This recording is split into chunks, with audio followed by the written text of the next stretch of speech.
Hi friends, welcome to my channel. గుణ దగ్గర డబ్బుల కోసం వెళ్ళిన రోహిణికి షాక్ ఇచ్చిన బాలు. అసలు సీరియల్లో ఏం జరుగుతుంది తెలియాలంటే వీడియోని ఎక్కడా కూడా స్కిప్ చేయకుండా చివరి వరకు చూడండి. మీరు ఇప్పటి వరకు నా వీడియోని లైక్ చేయకపోతే లైక్ చేయండి.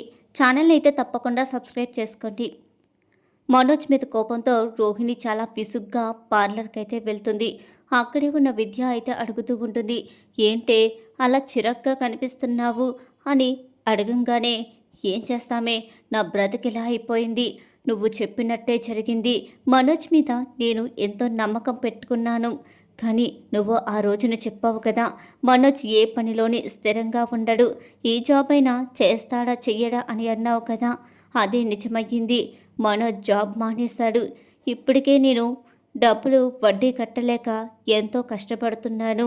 మనోజ్ కూడా సాయపడతాడని అనుకున్నాను, కానీ ఇంతలోనే మనోజ్ జాబ్ మానేశాడు. అసలు మనోజ్కున్న ప్రాబ్లం ఏంటో నాకు అస్సలు అర్థం కావట్లేదు. తను ఎప్పటికీ మారతాడో ఏంటో అని బాధపడుతూ ఉంటుంది. విద్య అయితే ఓదారుస్తూ, ఏం కాదులే రోహిణి, మనోజ్లో మార్పు తప్పకుండా వస్తుంది, కానీ ఏదో ఒకటి ఆలోచించు, నువ్వే ఏదైనా ఒక జాబ్ చూసిపెట్టు. తను ఎక్కడ కూడా సర్దుకోలేకపోతున్నాడేమో, లేకపోతే తనలో తానే నేను చదివిన చదువుకి నాకు మంచి ఉద్యోగం రాలేదని అనుకుని మానేస్తున్నాడేమో. ఖచ్చితంగా ఒక సైకియాట్రిస్ట్ని కలిసి మనోజ్ గురించి చెప్పి తన మెంటాలిటీ మార్చు అని చెప్పి విద్య అయితే సలహా ఇస్తుంది. నిజమే విద్య, నువ్వు చెప్పింది బాగానే ఉంది, ఒకసారి డాక్టర్ దగ్గరికి మనోజ్ని తీసుకువెళ్ళాలి అని చెప్పి రోహిణి అయితే అంటుంది. అప్పుడే రోహిణికి దినేష్ అయితే కాల్ చేస్తాడు. విద్య, సరే రోహిణి, కస్టమర్స్ వచ్చారు కదా, నువ్వు మాట్లాడుతూ ఉండు, నేను వాళ్ళని చూసుకుంటాను అని చెప్పి అక్కడి నుండి వెళ్ళిపోతుంది. దినేష్ అయితే, నాకు డబ్బులు కావాలి అని అడుగుతాడు. మళ్ళీ డబ్బులు అడుగుతున్నావా? నువ్వు అడిగిన ప్రతిసారి డబ్బులు నేను ఎక్కడి నుండి తీసుకురావాలి? ఇప్పుడు నా దగ్గర డబ్బులేమీ లేవు. నేను నీకు డబ్బులు కట్టి నా పార్లర్ కూడా అమ్మేసుకున్నాను. ఇప్పుడు నేను వాడికి వడ్డీలు కట్టలేక చచ్చిపోతున్నాను. అలాంటిది మళ్ళీ నువ్వు డబ్బులు కావాలని అడుగుతున్నావు. నా దగ్గర డబ్బులు లేవు, ఏమీ లేవు అని విసుగ్గా చెప్తుంది. ఆగాగు, అదేంటి ఫోన్ పెట్టేస్తున్నావా ఏంటి? నువ్వు కానీ ఫోన్ పెట్టేశావంటే నేను మీ ఇంటి ముందు, మీ అత్తగారి ముందు ప్రత్యక్షమవుతాను. తెలుసు కదా, నేను అన్నంత పని చేస్తాను. అప్పుడు నీ బ్రతుకు రోడ్డు పాలైపోతుంది అని చెప్పి వార్నింగ్ అయితే ఇస్తాడు. అలా చెయ్యకు, ఏదో విధంగా డబ్బులు తీసుకొచ్చి ఇస్తాను, సరేనా? ఫోన్ పెట్టేసి అని చెప్పి రోహిణి అయితే ఫోన్ పెట్టేస్తుంది. ఆలోచనలో పడిపోతుంది. అసలు డబ్బులు ఎలా తీసుకురావాలి? ఇప్పుడు గుణ ఇచ్చిన డబ్బులకే వడ్డీ కట్టలేకపోతున్నాను. అసలు ఇవ్వాలంటే ఏం చేసి ఇవ్వాలి? నాకేమీ అర్థం కావట్లేదు.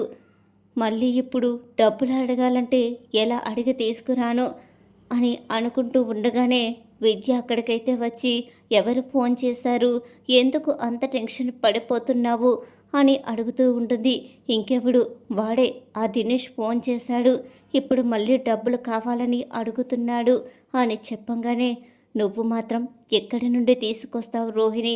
ఇప్పటికే చాలా అప్పులు చేశావు. ఏదో విధంగా తనకి అర్థమయ్యేలా నచ్చ చెప్పు చూడు.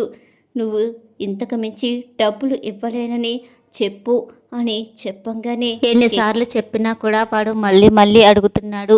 గట్టిగా చెప్పాననుకో, మా ఇంటికి వచ్చి పెద్ద గొడవ చేస్తానని నన్ను బెదిరిస్తున్నాడు.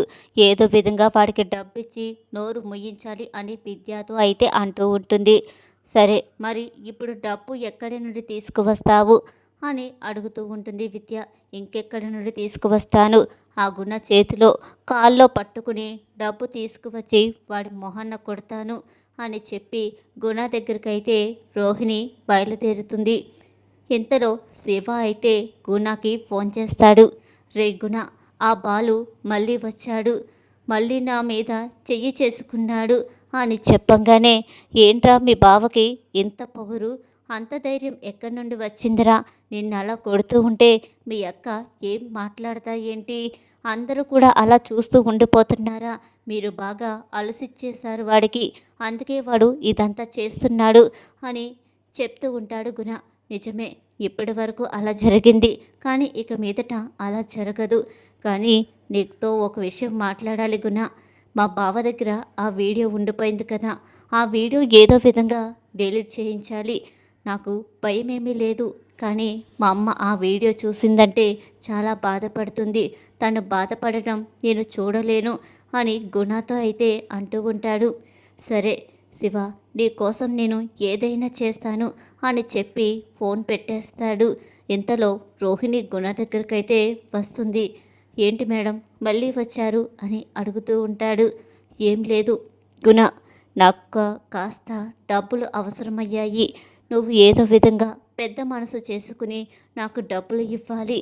నేను నెల నెల వడ్డీ క్రమం తప్పకుండా కట్టేస్తున్నాను కదా, ఈ డబ్బులకి కూడా వడ్డీ కట్టేస్తాను అని అడుగుతూ ఉంటుంది రోహిణి. మీరు ఇప్పటికే చాలా డబ్బు తీసుకున్నారు నా దగ్గర, మీరు వడ్డీ కట్టేస్తున్నారు. సరే కాదని నేను అనట్లేదు, నాకు ఏదైనా షూరిటీ ఉంటేనే డబ్బులు ఇస్తాను అని తెగేసి చెప్తాడు గుణ. ఇలా రోహిణితో మాట్లాడుతూ ఉండగా శివ అన్న మాటలు గుణకైతే గుర్తొస్తూ ఉంటాయి.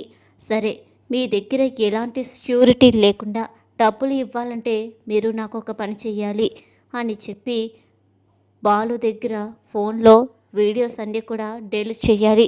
మీరు ఈ పని చేశారంటే మీకు షూరిటీ లేకుండానే డబ్బులు నేను అప్పుగా ఇస్తాను. వడ్డీ కూడా ఇవ్వాల్సిన అవసరం లేదు. మీ దగ్గర ఎప్పుడు డబ్బులుంటే అప్పుడే కట్టవచ్చు అని చెబుతాడు. గుణ ఇచ్చిన బంపర్ ఆఫర్తో రోహిణి అయితే ఖచ్చితంగా ఈ పని నేను చేస్తాను అని చెప్పి ఇంటికైతే బయలుదేరుతుంది. ఇంటికి వచ్చిన తర్వాత బాలు ఎక్కడున్నాడా అని వెతుకుతూ ఉంటుంది. అప్పుడే బాలు అనుకోకుండా ఫోన్ జోబులో పెట్టుకుని ఆ చొక్కా తీసి కుక్కం దగ్గర తగిలించి బయటకైతే వెళ్తాడు. అలా బాలు బయటకు వెళ్ళంగానే ఎవ్వరూ లేరని చూసుకుని వెంటనే జోబులో ఉన్న ఫోన్ తీసుకుని వీడియోస్ అన్నీ కూడా చెక్ చేస్తూ ఉంటుంది. అప్పుడే శివగుణ దొంగతనం చేసిన వీడియో రోహిణి చూసి షాక్ అయిపోతుంది. ఇదన్నమాట విషయం. అందుకే బాలు ఎవరి దగ్గర బయటపడలేకపోతున్నాడు. శివ దొంగతనం చేశాడు కాబట్టే, అది మత్త దగ్గర చేశాడు కాబట్టే ఇప్పుడు ఆ విషయం తెలిసిందంటే మా అత్త అస్సలు ఊరుకోదు. మీనాని ఖచ్చితంగా బయటకు గెంటేస్తుంది. ఇది ఒక మంచి విషయమే, నాకు తెలిసి మంచి విషయమే జరిగింది ఆ గుణ వల్ల. ఇప్పుడు ఇది అడ్డం పెట్టుకుని ఆ మీనాని బాలుని ఇంటి నుండి బయటకు గెంటేయచ్చు అని రోహిణి అయితే చాలా ఆనందపడిపోతూ ఆ వీడియోస్ అన్ని కూడా డిలీట్ చేసేస్తుంది. డిలీట్ చేసిన తర్వాత ఆ ఫోన్ తీసుకువెళ్ళి మళ్ళీ బాలు షర్టు జోబులో పెట్టేస్తుంది. పెట్టేసి గుణకైతే ఫోన్ చేస్తుంది. గుణ, పని జరిగిపోయింది. బాలు ఫోన్లో ఉన్న వీడియోలన్నీ కూడా డిలీట్ అయిపోయినాయి. సరే, నువ్వు చెప్పిన పని నేను చేసేసాను. నువ్వు నాకు డబ్బులు ఇవ్వాలి అని చెప్పి వెళ్ళి గుణ దగ్గరికి డబ్బులు అయితే తీసుకుంటుంది రోహిణి. బయటకు వెళ్ళిన బాలుకైతే గుణ ఎదురుపడతాడు. అలా ఎదురుపడిన గుణ అయితే, రే బాలు, నువ్వు ఏ వీడియో చూసుకుని మిడిసిపడిపోతున్నావో ఇప్పుడు ఆ వీడియో నీ ఫోన్లో లేదు అని చెప్పంగానే బాలు షాక్ అయిపోయి ఫోన్లో ఉన్న వీడియోస్ అన్నీ కూడా చెక్ చేస్తూ ఉంటాడు. కానీ వీడియో ఎక్కడా కనిపించదు. ఏంటి, నా ఫోన్లో వీడియో లేకపోవడం ఏంటి అని చెప్పంగానే బాలు అయితే, చూసావు కదా, నేను గుణాని ఏదైనా చెయ్యగలను. నీ ఇంట్లో మనుషుల చేతే నీ ఫోన్లో వీడియో డిలీట్ చేయించని చూసావు కదా, అది నా పవరు. నాతో పెట్టుకుంటే మామూలుగా ఉండదు, చూస్తా నీ సంగతి అని చెప్పి అక్కడి నుండి వెళ్ళిపోతాడు గుణ. ఇక కోపంతో ఊగిపోతూ బాలు ఇంటికి వచ్చి, నా ఫోన్ ఎవరో ముట్టుకున్నారు, నా ఫోన్ తీయాల్సిన అవసరం ఎవరికుంది అని చెప్పి తిడుతూ ఉంటాడు అందరినీ. అప్పుడే ప్రభావతి వచ్చి, ఏరా, ఈ ఇంట్లో ఎవరికి ఫోన్లే లేవనుకుంటున్నావా, నీ ఫోన్ తీయవలసిన అవసరం ఎవరికుంది అని చెప్పేసి అందరూ కూడా లోపలికైతే వెళ్ళిపోతారు. అప్పుడే మీనా వచ్చి, మీ ఫోన్ ఎవరు తీసి ఉండరండి, ఎందుకండి ఈ మధ్యన ఇలా మాట్లాడుతున్నారు అని చెప్తుంది. నువ్వు ఆగు మీనా, నా ఫోన్ తీశారు ఎవరో, ఆ దొంగ ఎవరో నేను ఖచ్చితంగా తెలుసుకోవాలి అని అనుకుంటూనే, ఎవరు తీసుంటారు? అవును, ఆ పార్లర్ అమ్మే తీసుంటుంది. ఎందుకంటే శృతికి నా ఫోన్ తీయవలసిన అవసరం లేదు. శృతి ఎలాంటి నాటకాలు ఆడదు. నాటకాలు ఆడేదల్లా కూడా ఆ పార్లర్ అమ్మే, ఖచ్చితంగా తనే తీసుంటుంది అని అనుకుంటూనే రోహిణి దగ్గరికి అయితే వెళ్తాడు బాలు. అలా వెళ్ళి రోహిణి దగ్గరికి, ఎందుకు నా ఫోన్ తీసావు, నా ఫోన్ తీసుకువెళ్ళి ఆ ఎదవకి ఎందుకు ఇచ్చావు, ఇంట్లో ఉండి నువ్వు చేస్తున్న పనులివా రోహిణి అని చెప్పి రోహిణి అయితే అంటూ ఉంటాడు. అప్పుడే రోహిణి, ఇక చాలు ఆపు, ఇన్నాళ్ళు నువ్వెన్ని మాటలన్నా కూడా సహిస్తూ వచ్చాను. నువ్వు శివాని ఎందుకు కొట్టావో కూడా నాకు బాగా తెలిసిపోయింది. వాడు దొంగతనం చేశాడు, అది ఎవరి దగ్గరో కాదు, మీ అమ్మ దగ్గర దొంగతనం చేశాడు. ఇప్పుడు ఆ విషయం కానీ ఇంట్లో చెప్పానంటే మీనా పరిస్థితి ఏమవుతుందో ఒక్కసారి ఆలోచించుకో. ఇంకొక విషయం చెప్పనా, నీ ఫోన్లో ఉన్న వీడియో నేను డిలీట్ చేసేసాను. ఇప్పుడు నువ్వు ఆ వీడియో చూపించినా కూడా, నువ్వు మాట్లాడినా ఎవ్వరూ నమ్మరు. నేనే ఆ విషయం ఇంట్లో చెప్పానంటే ఖచ్చితంగా మీ అమ్మ నమ్ముతుంది. అప్పుడు మీనాని ఇంట్లో నుండి బయటకు గెంటేస్తుంది. అర్థమవుతుంది కదా, ఇది నా పవరు అని చెప్పంగానే, అవును నువ్వే చెప్పాలి, పార్లర్ అమ్మేసి పార్లర్ ఉన్నట్టు నటిస్తున్నావని నాకు మా నాన్నకి ఎప్పుడో తెలుసు. కానీ ఇంట్లో గొడవలు అవుతాయని చెప్పి నాన్న నన్ను ఆపాడు, లేకపోతే ఎప్పుడో నీ నిజస్వరూపాన్ని నేను బయట పెట్టేసేవాడిని అని బాలు చెప్పి షాక్ ఇస్తాడు. ఇంకొక విషయం నీకు చెప్పనా, వీడియో ఎక్కడికి వెళ్ళిపోలేదు. నా ఫ్రెండ్ రాజేష్ ఫోన్లో కూడా అదే వీడియో ఉంది. నాకు తెలుసు మీలాంటి వాళ్ళందరూ కలిసి ఏదో కుట్ర చేస్తారని చెప్పి ఆ వీడియోని 2-3 చోట్ల భద్రంగా ఉంచాను అని చెప్పి రోహిణికైతే షాక్ ఇస్తాడు.